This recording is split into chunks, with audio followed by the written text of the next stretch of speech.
再来看中国内蒙古风暴沙是真严重哦，所以山东到上海的空气品质拢真歹。环境部提醒讲，今仔暗时到明仔载几日，东北季风会甲中国境外污染物嘛吹来咱台湾，所以全台湾的空气品质会出现感冒式的症候，建议民众出门都爱挂喙罨。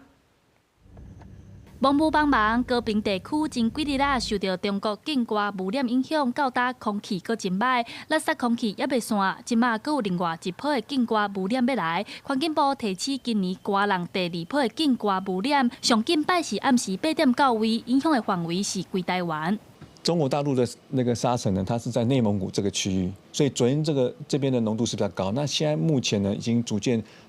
移动传输到大概上海跟江苏这个位置。那我们预估呢，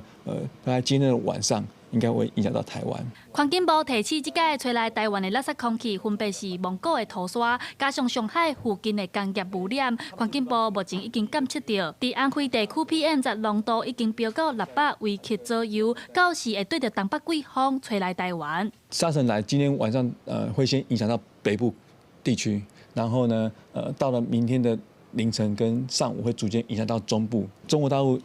较沿海的这些城市，其实它的浓度现在是蛮高的。好，现在看有400-500，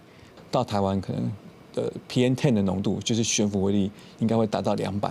环境部提醒民众，空气品质警示若是到感冒式的症候，出门一定爱挂喙罨，也建议学生上体育课尽量锁伫咧室内，唔通伫咧外口输垃圾空气。记者陈亚雪、林旭凯、柯敏哲台北报道。